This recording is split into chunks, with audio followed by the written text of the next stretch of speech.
मैंने पार्लियामेंट में सिर्फ एक इंस्टीट्यूशन के बारे में बात की, वो जो हिंदुस्तान की सरकार का सेंटर है, कोर है, जो हिंदुस्तान की सरकार को चलाता है, कैबिनेट सेक्रेटरी एंड सेक्रेटरीज। और उसमें मैंने एक छोटा सा सवाल पूछा।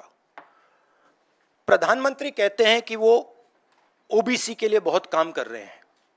अगर प्रधानमंत्री इतना काम कर रहे हैं तो 90 लोगों में से सिर्फ 3 लोग ओबीसी कम्युनिटी से क्यों हैं? पहला सवाल। दूसरा सवाल, मैंने यही एनालिसिस बजट को देख के की कि भैया पूरा हिंदुस्तान का बजट क्या है और ये जो ओबीसी ऑफिसर्स हैं ये इस बजट में से कितना कंट्रोल कर रहे हैं और क्या कंट्रोल कर रहे हैं। आदिवासी क्या कंट्रोल कर रहे हैं, दलित क्या कंट्रोल कर रहे हैं। ओबीसी हिंदुस्तान के 5% बजट को कंट्रोल कर रहा है, ओबीसी ऑफिसर्स। तो मुझे बात समझ नहीं आ रही है। प्रधानमंत्री हर रोज ओबीसी की बात करते हैं, ओबीसी प्राइड की बात करते हैं, मगर ओबीसी के लिए किया क्या? अब जब मैंने ये बात बोली, उनका रिस्पॉन्स बड़ा इंटरेस्टिंग है। वो कहते हैं कि लोकसभा में हमारा रिप्रेजेंटेशन है। लोकसभा में रिप्रेजेंटेशन का क्या लेना देना है? मैं कह रहा हूं कि बजट डिसीजन जो लेते हैं, जो बजट को ऑफिसर्स हैं, जो बजट को कंट्रोल करते हैं, 5% ओबीसी निर्णय ले रहे हैं। और मैंने सिर्फ यह सवाल पूछा, क्या हिंदुस्तान में ओबीसी की आबादी 5% है?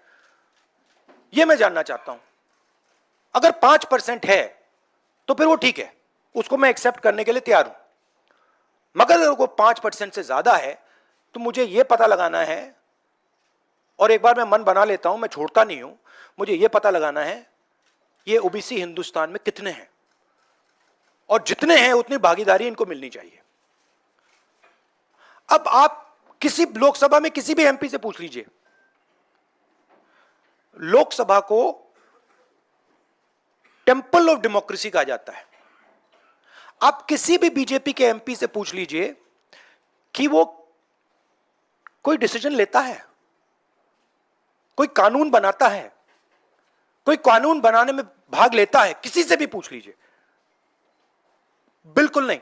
ना कांग्रेस का एमपी इस लोकसभा में, ना बीजेपी का एमपी, ना कोई और इंडिया का एमपी कोई डिसीजन लेता है। मतलब एमपीज को जैसे मंदिर में मूर्ति होती है वैसे मूर्तियां बना रखी हैं, और ओबीसी की वहां पे मूर्तियां भर रखी हैं, मगर पावर बिल्कुल नहीं है। देश को चलाने में कोई भागीदारी नहीं है। यह सवाल मैंने उठाया है कि क्या, और हर ओबीसी युवा को यह समझना है कि क्या आपको इस देश को चलाने में भागीदारी मिलनी चाहिए, हां या ना? अगर मिलनी चाहिए तो क्या आपकी आबादी 5% है, हां या ना? यह सवाल है। और डिस्ट्रैक्शन इस बात से हो रहा है, बीजेपी को ये जो 2 पॉइंट्स हैं, महिला आरक्षण वाले, डिलिमिटेशन और सेंसस, इनको हटा देना चाहिए और एकदम महिलाओं को जो इज्जत मिलनी चाहिए, जो रिस्पेक्ट मिलनी चाहिए, जो भागीदारी होनी चाहिए, उनको एकदम वो कर दें। और कास्ट सेंसस का जो हमने डेटा निकाला था उसको पब्लिक कर दें, तो सारे हिंदुस्तान के ओबीसी युवाओं को पता लग जाए वो हैं कितने, और नया सेंसस कास्ट बेसिस पे करें। Thank you. और प्रधानमंत्री को अपने अगले भाषण में यह कहना है, यह समझाना है देश को कि हिंदुस्तान के सबसे जरूरी 90 अफसर जो हैं उनमें से सिर्फ 3 ओबीसी क्यों हैं? यह मेन सवाल है। और मैंने दलितों और आदिवासियों की बात ही नहीं की अभी। अंग्रेजी में क्या देता हूं? The BJP came up with the idea of a special session. We appreciated that idea. With a lot of fanfare and pomp, we moved from the old building to the new building. The Prime Minister, in a very dramatic gesture, carried the Constitution of India from the old building to the new building. And he said that he is passing a very important law. And we agree with him. Women's reservation is a central step in the empowerment of the women of India, and it is a critical step. But when we read the fine print, we found something very interesting. Two little subtexts were there. Number one, this will be done after delimitation. Number two, this will be done after census. What it means is this bill will be implemented a decade from now. It is not going to be implemented today, and every woman in India should understand this. It is not going to be implemented today, it's going to be implemented, if it is implemented, 10 years from now. So this is a diversionary tactic. It's a way of making everyone's attention move away. The question is, what are they moving away from? And the answer is the caste census. And I'd like to explain why. In my research for my speech, I looked at how many officers in the government of India, the senior most officers are secretaries, how many secretaries in the government of India come from the OBC community, how many come from the Dalit community, how many come from the tribal community.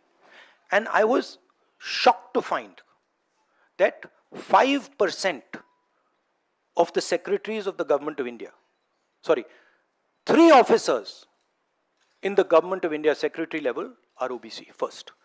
And then I asked another question, what budget do they control? And they control 5% of the budget. OBCs, Dalits, tribals, all put together control 6% of the budget.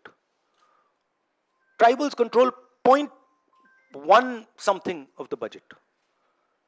So this is a shocking finding. And I said this in Parliament. My point being that are the OBCs 5% of India? Is that the amount of participation we want of the OBC community? So the central question is, how many OBCs are there in India? How many different communities are there in India? If we want to distribute power to the people of India, we have to know this number. Otherwise, we are working without data. And so I placed this on the floor of the House and I said, look, please tell us how many OBCs. We have the data, I know, because the government of India has already done the census and all this data is available. Why is the Prime Minister not releasing this data? And second, what is this delay in this census? The caste census should be done now, and the last caste census data should be released at once. Now, what was the BJP's answer? Very interesting answer. That it doesn't matter how many OBCs are in the government of India. What matters is that we have MPs and MLAs who are OBC. No, that's not the point.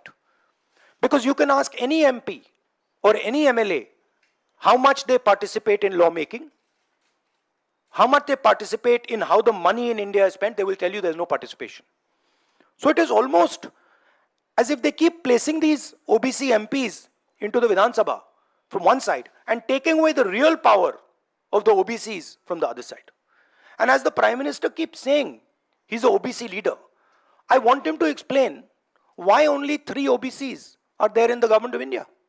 And why the OBC community, which is the backbone of this country, is responsible for only 5% of the budget.